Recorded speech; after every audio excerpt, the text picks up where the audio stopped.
कि बहुत कुछ नया पता चला, बहुत कुछ। सबसे पहले तो मैं कहूँगा कि नेहरू जी मुझे इस वीडियो से ऐसा लगा बहुत समझदार थे, यानी बहुत समझदार थे। शॉर्ट कहूँगा क्योंकि 33 मिनट्स की वीडियो है, तो मैं मुद्दे पे बात करूँगा कि नेहरू जी बहुत समझदार लगे। नेहरू जी फ्यूचर देखते थे। अस्सलाम वालेकुम, नमस्ते, सत श्री अकाल। उम्मीद करता हूँ ठीक होंगे, खुश होंगे। मैं हूँ तारिक न्याजी, मेरे साथ मौजूद हैं। अस्सलाम वालेकुम, नमस्ते, सत श्री अकाल। मैं हूँ सवेरा खान। तो चलते हैं वीडियो की तरफ, तो करेंगे बहुत सारी बातें। So let's go. दोस्तों, वीडियो का टाइटल है how British left India, the history you wouldn't know, Dhruv Rathee. तो ध्रुव राठी की वीडियो काफ़ी टाइम बात कर रहे हैं और चलते हैं वीडियो की तरफ, फिर करते हैं गपशप। आजादी मिलने से एक साल पहले हमें देखने को मिलता है पूरे देश में एक जबरदस्त political game of thrones. Gandhi ji इतने डेस्परेट थे पार्टीशन को रोकने के लिए कि वो माउंटबैटन से कहते हैं, प्रधानमंत्री की कुर्सी जिन्ना को दे दो, कुर्सी जिन्ना को दे दो। 1946 के बाद अचानक से जिन्ना के पास बहुत भारी पॉलिटिकल पावर आ गई हाथों में। लेकिन डायरेक्ट एक्शन डे का यह हादसा तो बस शुरुआत थी। पार्टीशन किए जाने से पहले अभी तो और बहुत सारे दंगे बाकी थे। जब तक कत्लेआम खत्म हुआ तब तक कैलकाटा लाशों का शहर बन चुका था। लेकिन पंडित नेहरू के द्वारा यह कहा जाना मीडिया के सामने एक बहुत बड़ी गलती साबित होता है। Mohammad Ali Jinnah direct action day का ऐलान करते हुए कहते हैं, या तो भारत का बंटवारा होगा या फिर भारत की तबाही होगी। नमस्कार दोस्तों, साल 1946 पूरे देश में बड़े हलचल का माहौल था। ये बात साफ हो चुकी थी कि अंग्रेज भारत छोड़कर जाने वाले हैं। सवाल इस बात का नहीं था कि भारत को आजादी मिलेगी या नहीं, अब सवाल इस बात का था कि भारत को आजादी कब और कैसे मिलेगी। 4 बड़े कारण थे इसके पीछे। पहला, 1942 की quit India movement. Mahatma Gandhi की लीडरशिप के अंडर करोड़ों हिंदुस्तानियों ने आवाज उठाई ब्रिटिश हुकूमत के खिलाफ। दूसरा, 1944-45 में नेताजी सुभाष चंद्र बोस की इंडियन नेशनल आर्मी का संघर्ष और उसके बाद हुए रेड फोर्ट ट्रायल्स, जिससे एक बड़ा झटका पड़ा ब्रिटिश हुकूमत को। तीसरा, इसके बाद हुई रॉयल नेवी म्यूटिनी, जिसमें ब्रिटिश नेवी में मौजूद इंडियन सोल्जर्स ने रिवोल्ट कर दी। और चौथा, सेकेंड वर्ल्ड वॉर। भारी अनएम्प्लॉयमेंट, खतरनाक इकोनॉमिक रिसेशन और डगमगाती हुई ब्रिटिश इंडस्ट्रीज और ट्रेजरी। 1945 में हुई इलेक्शंस के बाद यूके के नए प्राइम मिनिस्टर बनते हैं क्लेमेंट एटली, और इनकी पार्टी ने तो अपने मैनिफेस्टो तक में वादा किया था कि भारत को आजादी देंगे। पूरा माहौल अब इस कदर भारत की आजादी के फेवर में बन चुका था कि अब मेजॉरिटी ब्रिटिश जनता भी इंडिया को आजादी देने के फेवर में थी। अब चर्चा इस बात पर हो रही थी कि एग्जैक्टली किस तरीके से ये ट्रांसफर ऑफ पावर किया जाएगा। और यहां दोस्तों, आजादी मिलने से एक साल पहले हमें देखने को मिलता है पूरे देश में एक जबरदस्त पॉलिटिकल गेम ऑफ थ्रोन्स। जो इस आखिरी एक साल में हुआ दोस्तों, इसकी कहानी ज्यादा हमारी इतिहास की किताबों में बताई नहीं जाती। हजारों ओरिजिनल सोर्सेज और डॉक्यूमेंट्स के आधार पर, माउंटबैटन के द्वारा लिखी गई चिट्ठियों के आधार पर फेमस राइटर्स डोमिनिक लेपियर और लैरी कॉलिंस ने अपनी किताब लिखी थी फ्रीडम एट मिडनाइट। इस किताब में इस आखिरी एक साल की घटनाओं को बड़ी डिटेल में कैप्चर किया गया और अब सोनी लिव ने इसकी एक बेहद बेहतरीन अडेप्शन करी है वेब सीरीज में, डायरेक्टेड बाय निखिल अडवाणी। इस वेब सीरीज का नाम भी है फ्रीडम एट मिडनाइट। सीधी रीढ़ वाले हिंदुस्तान और झुके हुए हिंदुस्तान, इन दोनों में से किसी एक को चुनना है। फैसला इतना मुश्किल नहीं होना चाहिए। हाल ही में ही रिलीज हुई है, मैंने पूरी सीरीज देखी, मुझे बहुत ही बढ़िया लगी, इसलिए मैंने सोचा इस वीडियो में मैं भी आपको सुनाना चाहूंगा इस आखिरी एक साल की दास्तान। आइए जानते हैं जनवरी 1946 से लेकर अगस्त 1947 की कहानी।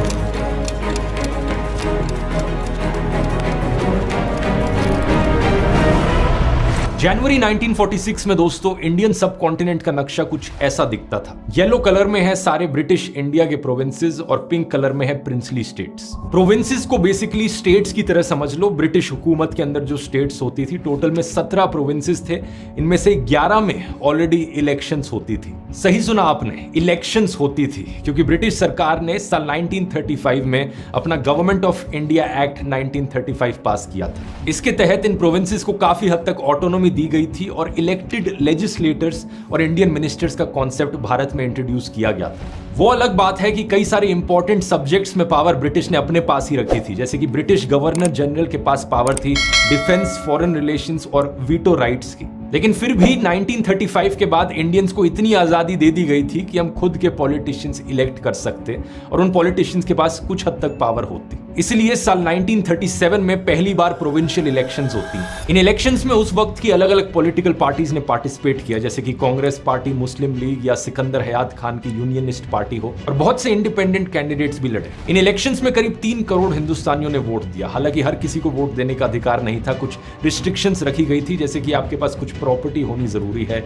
या जमीन होनी जरूरी है। नतीजा यह था कि 11 में से 7 प्रोविंसेस में कांग्रेस पार्टी जीतती है। Bombay, Madras, central provinces, United provinces, north west frontier province, Bihar और ओडिशा। बाकी प्रोविंसेस में कोलिशन गवर्नमेंट बनती है। पंजाब में यूनियनिस्ट पार्टी पावर में आती है, आसाम में आसाम वैली पार्टी, बंगाल में कृषक प्रजा पार्टी जिसे मुस्लिम लीग का समर्थन मिलता है, और सिंध में क्योंकि कोई सिंगल विनर नहीं था तो कई सारे लीडर्स का एक कोलिशन बनता है। मोहम्मद अली जिन्ना की पार्टी मुस्लिम लीग को बड़ी हार का सामना करना पड़ा था। कई सारी सीटें एक्चुअली में रिजर्व थी मुसलमान लोगों के लिए। उन रिजर्व सीटों में से भी सिर्फ 22% ही मुस्लिम लीग जीती थी। लेकिन इंटरेस्टिंग चीज होती है इससे अगली इलेक्शंस में, 9 साल बाद साल 1946 में। अगली प्रोविंशियल इलेक्शंस 1946 में ही होती है, क्योंकि बीच में वर्ल्ड वॉर 2 आ गई थी और कांग्रेस ने प्रोटेस्ट भी करना शुरू कर दिया था क्विट इंडिया मूवमेंट के दौरान। इस समय तक कम्युनल डिवाइड हिंदूज और मुस्लिम्स के बीच में बहुत बढ़ चुका था।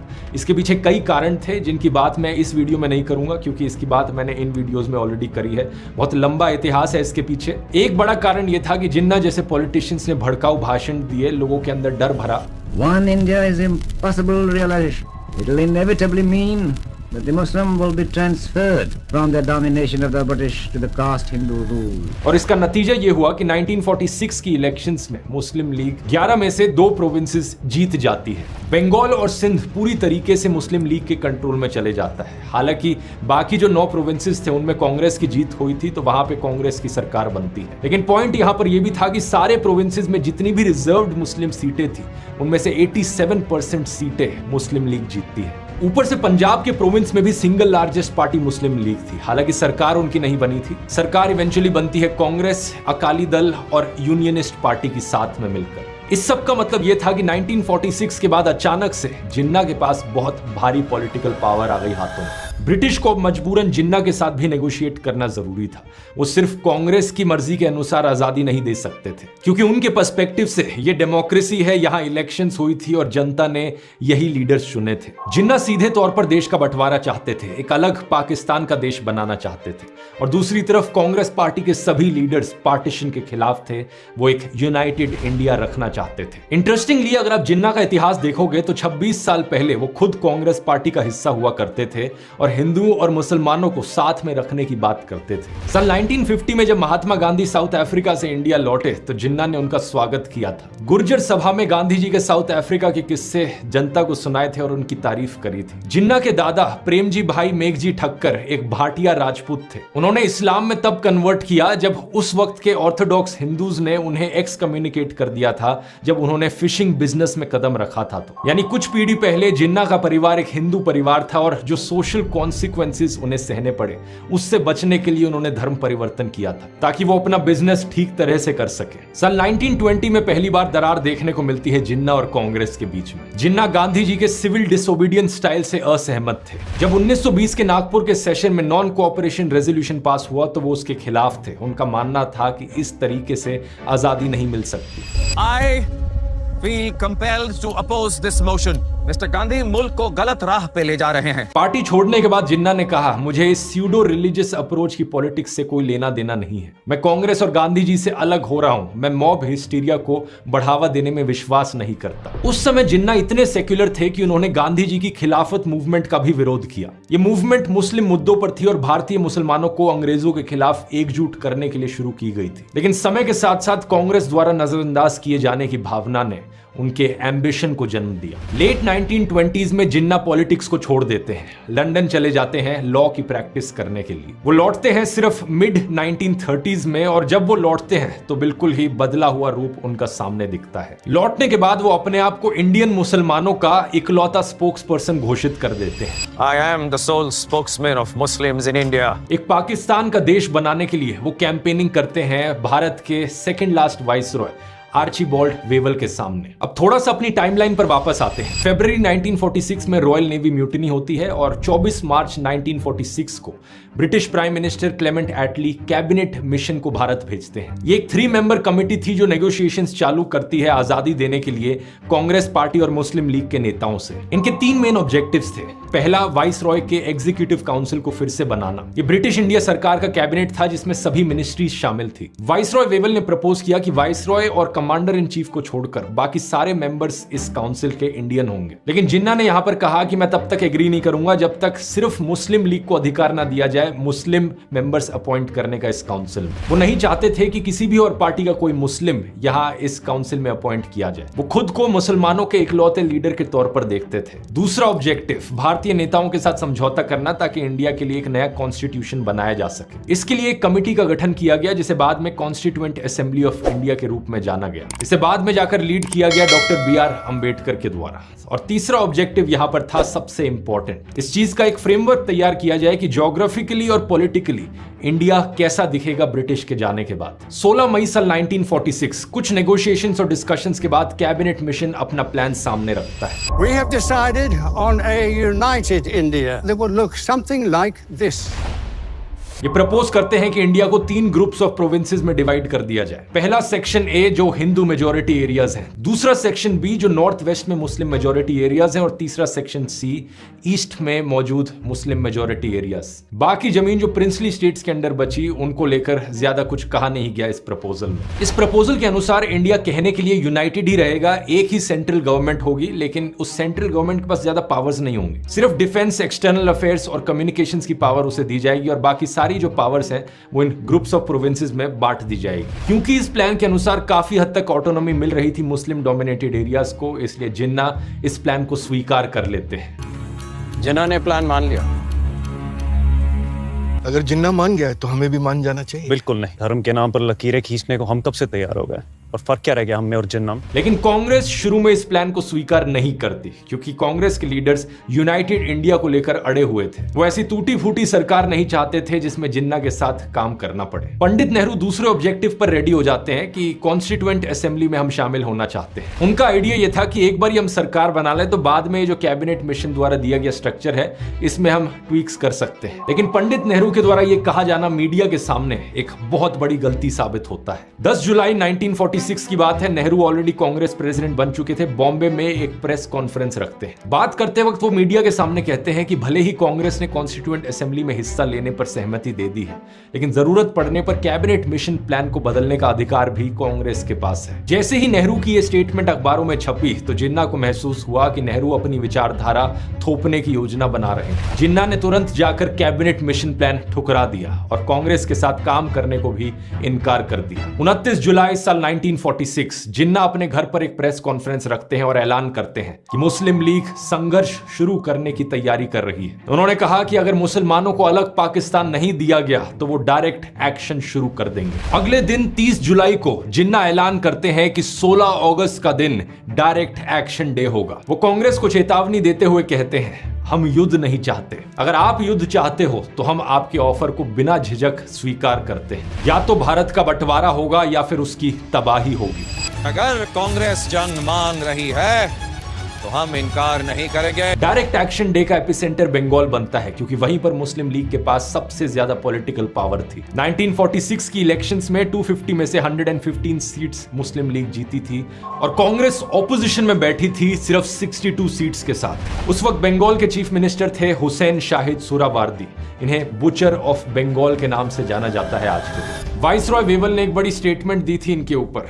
इन्हें कहा था one of the most inefficient, conceited and crooked politicians of India. In chief minister ने डायरेक्ट एक्शन डे के नाम पर कट्टरता से पीड़ित गुंडे, बेरोजगार और फ्रस्ट्रेटेड, ब्रेन वॉश्ड और एंटी सोशल लोगों को सड़कों पर खुली छूट दे दी। गुंडों को इस तरीके से खुला छोड़ दिया गया कि वो जो चाहे वो कर ले। पुलिस को भी पॉपुलिस्ट मूवमेंट का समर्थन करने का निर्देश दिया गया। ये देखिए किताब में क्या लिखा है। जब तक कत्लेआम खत्म हुआ तब तक कैलकाटा लाशों का शहर बन चुका था। किताब का दावा है कि लगभग 6000 लोगों की जान गई। 16 अगस्त से लेकर 19 अगस्त के बीच लगभग 15000 लोग घायल हुए बंगाल में। लेकिन डायरेक्ट एक्शन डे का यह हादसा तो बस शुरुआत थी। पार्टीशन किए जाने से पहले अभी तो और बहुत सारे दंगे बाकी थे। डायरेक्ट एक्शन डे का ये भयानक परिणाम जिन्ना के कैबिनेट मिशन से बैकआउट करने का नतीजा था। लेकिन इससे एक अच्छी चीज ये हुई कि वाइसरॉय वेवल ने अब नेहरू और कांग्रेस को इंटरिम गवर्नमेंट बनाने के लिए इनवाइट कर दिया। 6 अगस्त 1946 वाइसरॉय वेवल ने नेहरू को सरकार बनाने के लिए आमंत्रित किया।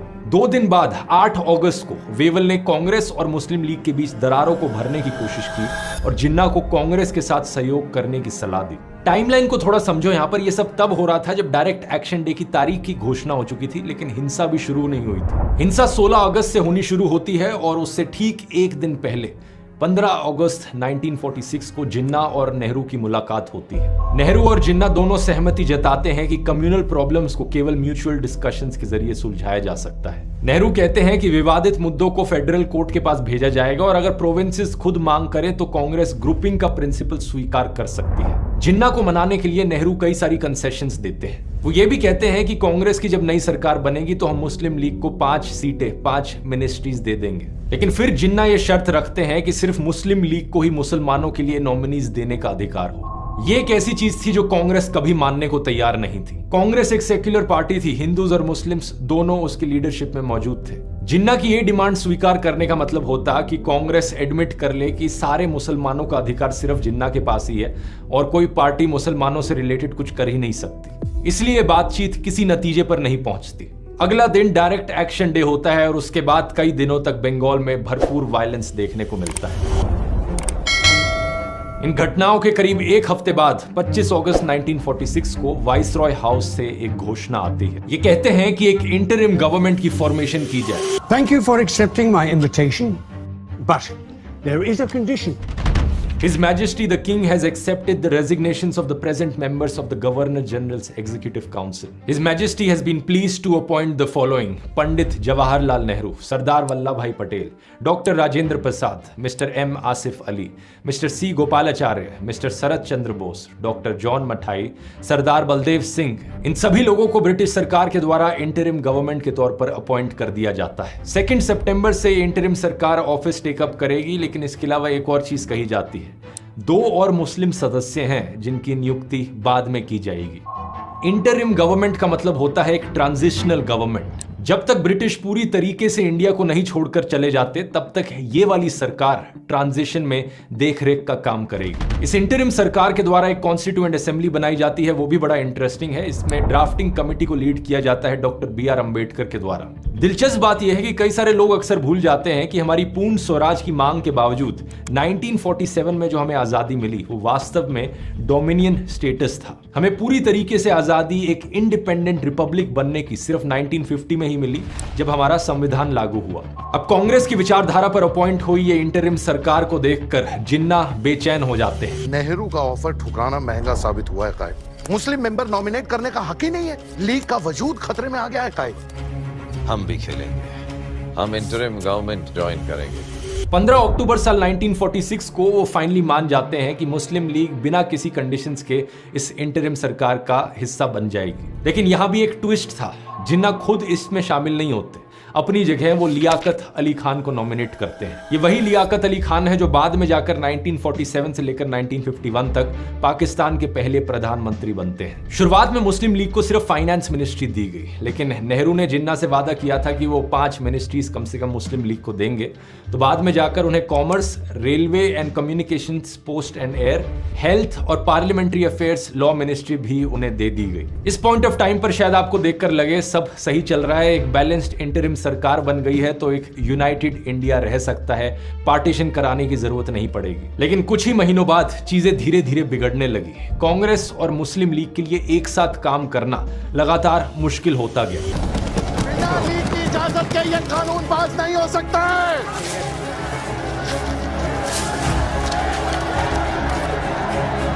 इसके पीछे सबसे बड़ा कारण था कि लगातार देश में हिंदू मुस्लिम दंगे देखने को मिल रहे थे।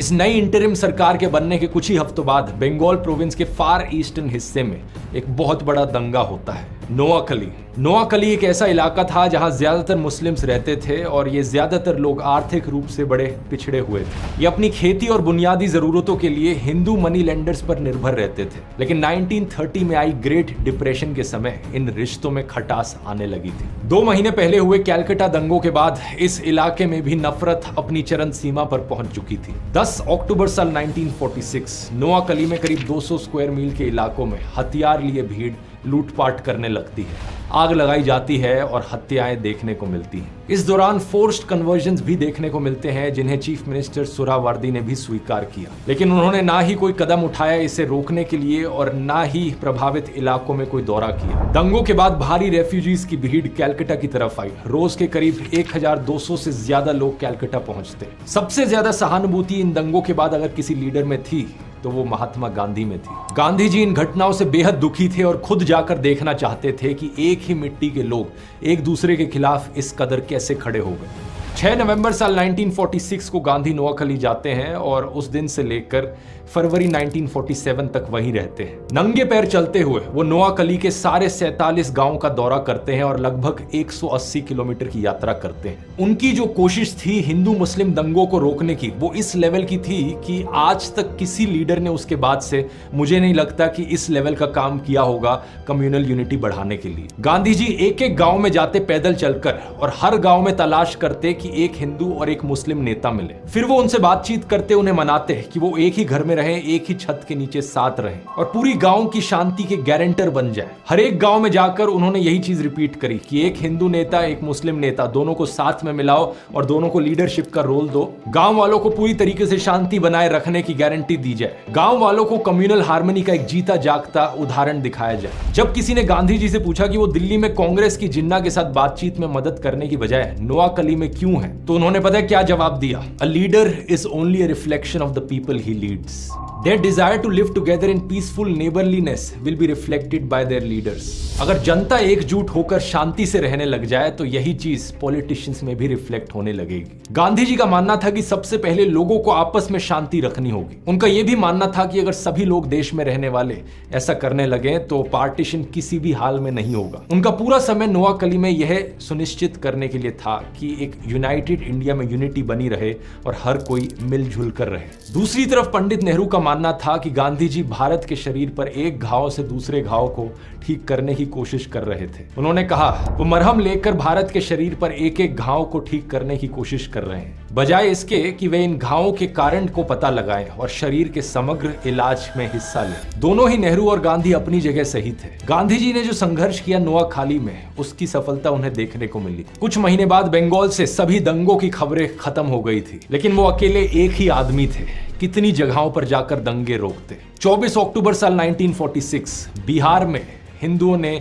नोआखली की घटनाओं का बदला लेना शुरू कर दिया था। यही हाल यूनाइटेड प्रोविंसेस का भी था। नफरत और उसका आंख के बदले आंख वाला जवाब गांधी की आंखों में उनके देश को सही में अंधा बना रहा था। गांधी जी को यह धीरे धीरे एहसास होने लगा कि जिन्ना ने जो पकड़ बना रखी है मुस्लिम समुदाय के एक बड़े हिस्से पर, वो कितनी मजबूत है। उन्हें लगा कि शायद जिन्ना को मना कर ही इस प्रॉब्लम का एक सोल्यूशन निकाला जा सकता है। मार्च 1947 पॉलिटिकली एक और बड़ा झटका लगता है कांग्रेस पार्टी को। पंजाब में मुस्लिम लीग कोalition सरकार को तोड़ने में कामयाब होती है। ये वाला प्रोविंस मुस्लिम लीग के लिए बहुत जरूरी था, क्योंकि इस प्रोविंस के बिना पाकिस्तान का देश बनाना पॉसिबल नहीं था। रावलपिंडी में दंगे होते हैं और 2 मार्च 1947 को चीफ मिनिस्टर खिजर हयात तिवाना को जनता और हिंसा के दबाव में रिजाइन करना पड़ता है। लेकिन सरकार गिराने के बावजूद मुस्लिम लीग अपनी खुद की सरकार नहीं बना पाती, क्योंकि बाकी सारी पार्टियां अब तक मुस्लिम लीग से बिल्कुल तंग आ चुकी थी। अकाली दल के सिख नेता मास्टर तारा सिंह तो पंजाब लेजिस्लेटिव असेंबली बिल्डिंग के बाहर पाकिस्तान मुर्दाबाद के नारे तक लगाने लगे। इसकी वजह से मुस्लिम लीग के सपोर्टर्स और गुस्सा हुए और ज्यादा दंगे भड़क गए, इस बार लाहौर में। इस बीच ब्रिटेन में बैठे प्राइम मिनिस्टर क्लेमेंट एटली भी फ्रस्ट्रेट होते जा रहे थे। इंडिया से आई दंगों की खबर उनके लिए भी बुरी खबर थी, क्योंकि इससे उनकी नाकामियत सामने आ रही थी। वो लॉर्ड लुइस माउंटबैटन को इंडिया का आखिरी वाइसरॉय अपॉइंट करते हैं और इनके कंधों पर सारी रिस्पॉन्सिबिलिटी डाल देते हैं। दंगे रुकवाओ, जिन्ना को मनाओ, नेहरू को मनाओ, बातचीत करो, नेगोशिएशंस करो, किसी तरीके से हमें छुटकारा दिलाओ इस सब से। 22 मार्च 1947 माउंटबैटन इंडिया आते हैं और 2 हफ्ते बाद 5 अप्रैल को जिन्ना से मिलते हैं। माउंटबैटन खुद इंडिया का पार्टीशन नहीं कराना चाहते थे, ये यूनाइटेड इंडिया के फेवर में थे, तो जिन्ना को ये एक यूनाइटेड इंडिया का प्रस्ताव देते हैं, लेकिन जिन्ना के द्वारा इसे ठुकरा दिया जाता है। बातचीत जारी रहती है 7 अप्रैल, 8 अप्रैल, 9 अप्रैल, 10 अप्रैल, लेकिन कुछ भी काम नहीं कर रहा था। दूसरी ओर पंडित नेहरू और सरदार पटेल जिन्ना के इन ड्रामों से पूरी तरीके से तंग आ चुके थे। इंटरिम सरकार के हर दूसरे फैसले पर मुस्लिम लीग टांग अड़ा रही थी। जमींदारी को खत्म करने का वक्त आ चुका है।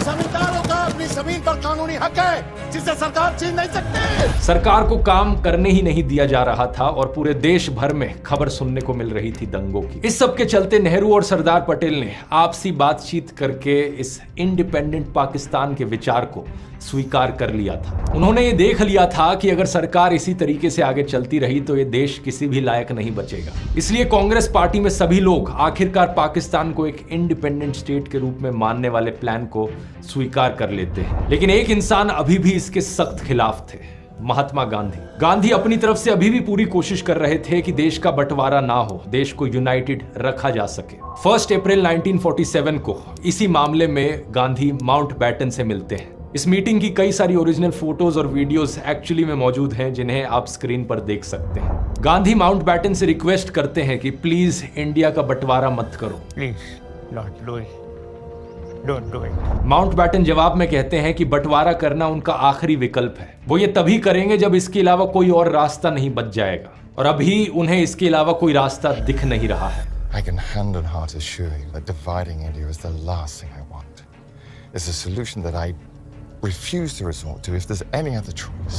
गांधी जी इतने डेस्परेट थे पार्टीशन को रोकने के लिए कि वो माउंटबैटन से कहते हैं, प्रधानमंत्री की कुर्सी जिन्ना को दे दो। Make Jinnah the Prime Minister. What? You can't be serious. 300 million Hindu Jinnah के रूल के अंडर रहें, इसके लिए गांधी जी तैयार हो गए थे। उन्होंने कहा कि अगर देश को यूनाइटेड रखने का यही तरीका बचा है तो यही सही। उन्होंने माउंटबैटन से कहा कि मुस्लिम लीग को सरकार बनाने का निमंत्रण दिया जाए, और अगर जिन्ना इस प्रस्ताव को ठुकरा देते हैं तो कांग्रेस को सरकार बनाने दी जाए, जहां गांधी मानते थे कि मुस्लिम लीग के कुछ नेताओं को जगह दी जाएगी। माउंटबैटन इस बात को मान जाते हैं, लेकिन एक शर्त पर। वो गांधी जी से कहते हैं कि पहले कांग्रेस को मनाओ। अगर कांग्रेस इस बात से मान जाती है तो वो ये करने को तैयार है। What about Congress?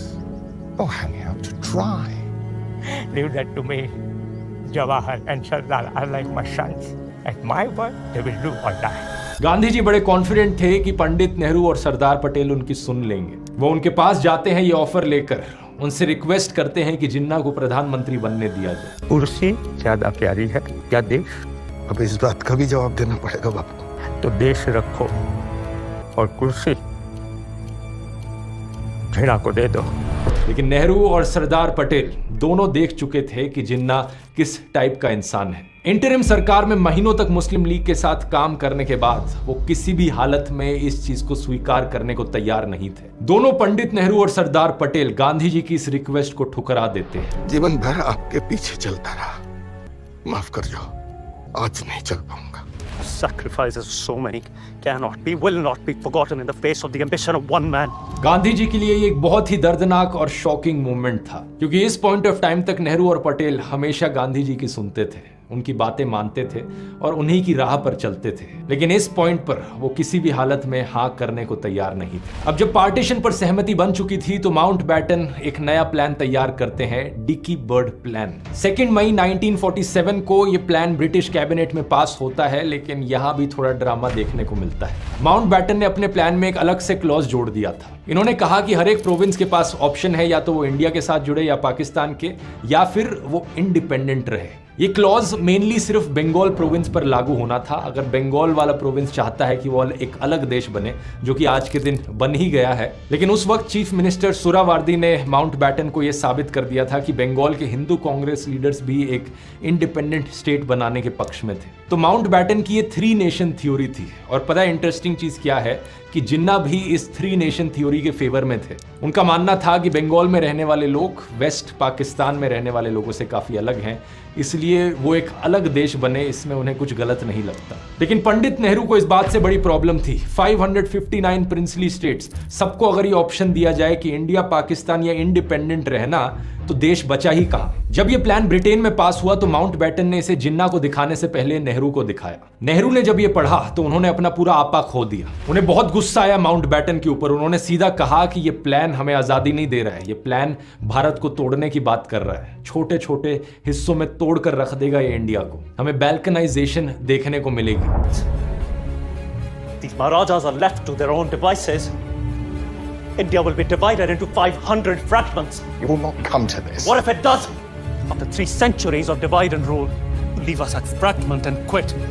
माउंटबेटन को लगा नहीं था कि नेहरू इतने नाराज होंगे इस प्लान को देखकर, तो वो तुरंत political reforms commissioner VP Menon के पास जाते हैं और उन्हें कहते हैं कि एक नया पार्टीशन प्लान तैयार करो। मेनन ने माउंटबेटन के निर्देशों के अनुसार इस काम को लंच और डिनर के बीच सिर्फ कुछ 6 घंटे में पूरा कर लिया। वीपी मेनन ने यह सलाह दी कि पावर को 2 इंडिपेंडेंट ब्रिटिश डोमिनियंस, इंडिया और पाकिस्तान में ट्रांसफर कर दिया जाए और प्रोविंसेस का बंटवारा उनके इलेक्टेड रिप्रेजेंटेटिव्स के आधार पर किया जाए। इकलौती एक्सेप्शन इसमें होगी बंगाल और पंजाब, जिनको 2 हिस्सों में बांटा जाएगा। जिन्ना ने शुरू में इस प्लान को रिजेक्ट कर दिया था। उन्होंने कहा कि नॉर्थ वेस्ट फ्रंटियर प्रोविंस और बलूचिस्तान में रेफरेंडम होना चाहिए। वीपी मेनन ने जिन्ना की रेफरेंडम वाली मांग मान ली और कांग्रेस को यह आश्वासन दिया कि प्रिंसली स्टेट्स की इंडिपेंडेंट रहने की संभावना कम से कम कर दी जाए। माउंटबेटन ने भी प्रिंसली स्टेट्स के लिए किसी भी तरह के डोमिनियन स्टेटस को खारिज कर दिया और उन्हें सलाह दी कि वो या तो इंडिया या पाकिस्तान में से किसी एक को चुने, और ये चुनते वक्त भी वो अपनी ज्योग्राफिकल कॉन्टिग्यूटी देखें कि ज्योग्राफिकली वो किस एरिया में ज्यादा पास हैं और उस हिसाब से अपना डिसीजन लिया जाए। अगस्त 1947 तक आते आते प्रिंसली स्टेट्स के लिए कुछ हद तक इंडिपेंडेंट रहने की संभावना थी। कोई प्रिंसली स्टेट चाहती तो वो कुछ हद तक ऑटोनॉमी रख सकती थी, लेकिन डिफेंस, फॉरेन अफेयर्स, कम्युनिकेशन और कई सारे मामलों में उन्हें सेंट्रल गवर्नमेंट पर निर्भर रहना पड़ता, इसलिए ये सिर्फ नाम की ऑटोनॉमी होती। 3 जून 1947 फाइनली ये नया प्लान सामने रखा जाता है और इस बारी हर कोई इसे स्वीकारता है। पंडित नेहरू, पटेल, जेबी कृपलानी, बलदेव सिंह, जिन्ना, लियाकत अली खान और अब्दुल राम निश्तार, ये सब लोग एक कॉन्फ्रेंस टेबल पर बैठे थे माउंटबेटन के साथ और यहां पर इस प्लान को कलेक्टिवली इंडोर्स किया जाता है। इसकी भी कई सारी रियल फोटोज आप यहां स्क्रीन पर देख सकते हैं। कोई भी पूरी तरीके से खुश नहीं था, हर किसी को किसी न किसी तरीके से कॉम्प्रोमाइज करना पड़ा था। लोगों को इस बात की चिंता थी कि ये पार्टीशन आखिर होगा कैसे। क्या सभी मुसलमानों को इंडिया छोड़ना पड़ेगा या उन्हें जबरदस्ती बाहर किया जाएगा? प्रिंसली स्टेट्स अपनी अलग लड़ाई लड़ रहे थे, क्या वो पूरी तरीके से इंडिपेंडेंट होने की कोशिश में सफल होंगे? इन सारे सवालों के जवाब अभी भी अधूरे थे, लेकिन 15 अगस्त साल 1947 मिडनाइट को पंडित नेहरू इंडिया का झंडा लहराते हैं और इंडिया को मिलता है फ्रीडम एट मिडनाइट।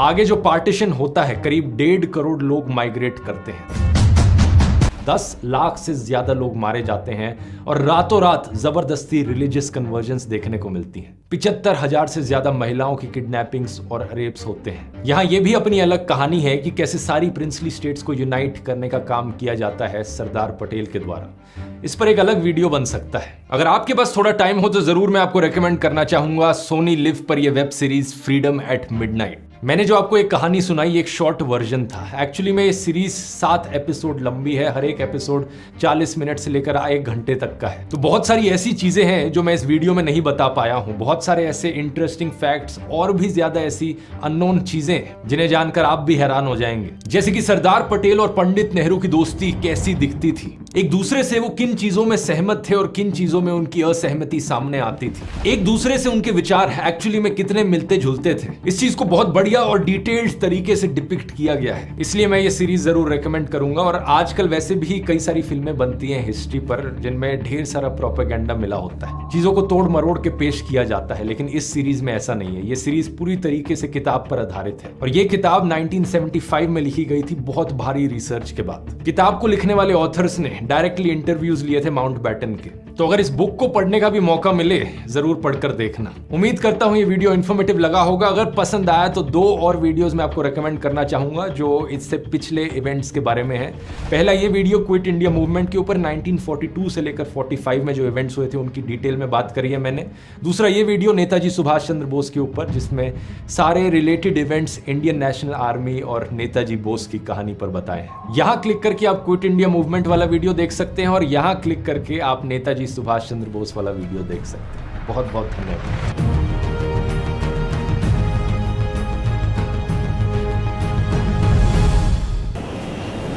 जी जनाब, सबसे पहले तो मैं ये कहूँगा कि आज अच्छा इससे पहले भी मैंने वीडियो देखी थी नितेश राजपूत की, अभी कुछ ही दिनों पहले आई थी, तो वो भी बड़ी डिटेल वीडियो थी, लेकिन हमने उसमें पार्ट करके रिएक्शन देते थे। पार्ट करके रिएक्शन देने से फ्लो टूट जाता है। बिल्कुल, तो इस दफ़ा हमने कोशिश की कि पूरी एक साथ देखें और पूरी एक साथ वीडियोस पर रिएक्शन दें। मज़ा आ गया। हाँ बिल्कुल। और ये वरना मैं रात को देखता, लाजमी देखता। दुनिया की कोई भी चीज़ ना देखता तो ये लाजमी देखता। तो खैर बहरहाल सबसे पहले तो मैं ये कहूँगा कि बहुत कुछ नया पता चला, बहुत कुछ। सबसे पहले तो मैं कहूँगा कि नेहरू जी मुझे इस वीडियो से ऐसा लगा बहुत समझदार थे, यानी बहुत समझदार थे। शॉर्ट कहूँगा क्योंकि 33 मिनट्स की वीडियो है, तो मैं मुद्दे पे बात करूँगा कि नेहरू जी बहुत समझदार लगे। नेहरू जी फ्यूचर देखते थे, नेहरू जी आने वाले वक्त को भांप लेते थे, मुझे ऐसा लग रहा है। अच्छा, गांधी जी जो हैं उनकी पूरी कोशिश ये थी यूनाइटेड इंडिया रहे, यानी सब लोग एक साथ रहें जैसे हमेशा से रहते थे, और पूरी कोशिश होती थी। शायद उन्होंने आखिरी लम्हों तक, आखिरी वक्त तक किसी न किसी तरीके से कोशिश में थे। इवन कि वो ब्रिटिश के पास भी गए, उनसे भी बातचीत की, जिन्ना को पहला पूरे कंट्री का प्राइम मिनिस्टर बना दिया जाए, सदर बना दिया जाए, हमें कबूल है। मैं नेहरू को और पटेल को मना लूँगा, सरदार पटेल जी को मना लूँगा, लेकिन अच्छा वो भी अंग्रेज भी एग्री हो गए। हाँ, लेकिन उन्होंने कहा अगर आप नेहरू जी को मना लो तो मैं मतलब अपने कांग्रेस को, दूसरे नेताओं को मना लो, लेकिन वो इस मामले में गांधी जी से सहमत नहीं हुए। बिल्कुल, उसके बाद से उन्होंने उनकी बात मानना, मतलब इस बात को हटके, मतलब उससे पहले कभी हम हर बात मानते थे, लेकिन इस बात को लेके उन्होंने साफ इनकार किया कि नहीं, जिन्ना की। अच्छा, और इस तरह से एक और चीज़ मैंने नोट की कि जो वीडियो बनाई गई है सोनी लिव पे, जो वेब सीरीज़ बनाई गई है, अच्छा जिन्ना के बारे में जो थोड़ा बहुत हमें किताबों में पढ़े या वीडियो में देखा कि जिन्ना सख्त नेचर के थे, ज़िद्दी किस्म के थे, अड़ियल किस्म के थे। ऐसा ही है। क्या करेक्टर उनके लिए चुना, मतलब वो जो टोन थी, पर्सनालिटी बिल्कुल उन्हीं की तरह लिए, मतलब वो उसी तरह सख्त तरीके से बात कर रहे थे, यानी उनको ये फ़र्क नहीं पड़ रहा था।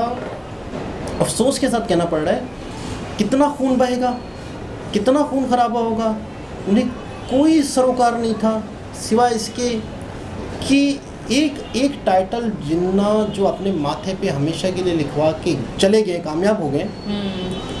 वो टाइटल ये है, मैं मुसलमानों का एक वाहिद लीडर हूँ। अच्छा, इसी वजह से शायद इसी टाइटल को लेके मुस्लिम लीग में कोई और नेता इतना फेमस भी नहीं था।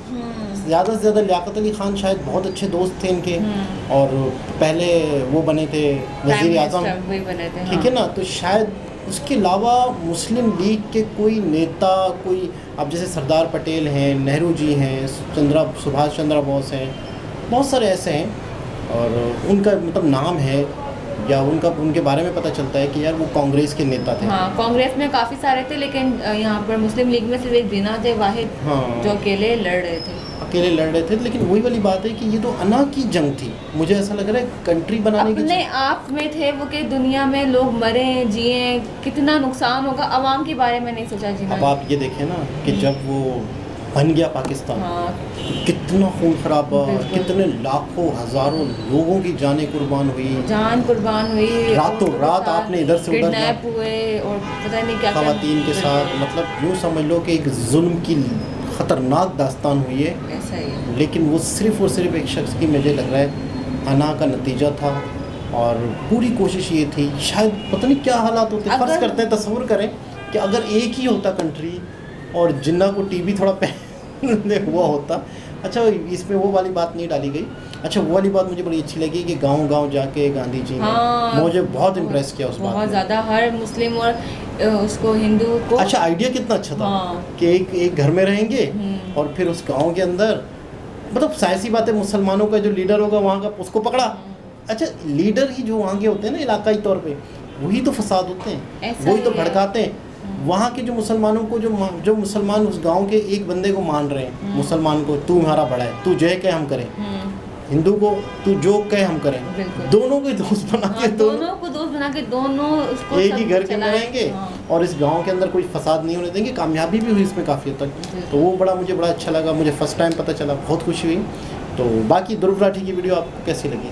ध्रुव राठी की वीडियो बहुत ही ज़्यादा इन्फॉर्मेटिव होती है, बहुत ही डिटेल में बताते हैं, मतलब आपको कुछ सोचने की, कुछ इमेजिनेशन करने की। अच्छा एक चीज़ इनके अंदर थोड़ी सी नेगेटिव है कि इन्होंने ये बहुत अच्छी इन्फॉर्मेटिव वीडियो बनाते हैं, लेकिन कुछ टाइम पहले उन्होंने एक अलग ट्रैक पकड़ लिया था अगेंस्ट मोदी जी। मतलब बिल्कुल ऐसा लग रहा था कि पता नहीं इनको क्या हो गया है कि हर वीडियो मोदी जी के खिलाफ, इलेक्शन के दिनों में हर वीडियो मोदी जी के खिलाफ, बाकायदा इनकी वीडियो की 4-4, 5-5 ज़बानों में ट्रांसलेट होकर ट्रकों पे LCD लग के इनकी वीडियो चल रही है। ऐसे ऐसे अगेंस्ट कांग्रेस वालों ने ट्रकों पे इनकी वीडियो चलाई है, ट्रकों पे LCD पे इनकी वीडियो चल रही है, तमिल में और दूसरी भोजपुरी में, हर ज़बान में इनकी वीडियो चल रही है भाई, 5-5 साल ज़बानों में। तो बड़ा इनको मतलब इस्तेमाल किया गया है, या जो भी पीछे का मामला कोई अलग मुद्दा है, लेकिन बड़ा अच्छा लगा, बहुत कुछ सीखने को मिला, बहुत कुछ नई नॉलेज मिली और गांधी जी की इज़्ज़त थी, रिस्पेक्ट थी, मज़ीद बढ़ गई। और नेहरू जी एक बहुत ही इंटेलिजेंट बंदे निकल के सामने आए इस वीडियो में। दोबारा किसी और के साथ आपसे मुलाकात होती है, जब तक के लिए अल्लाह हाफ़िज़।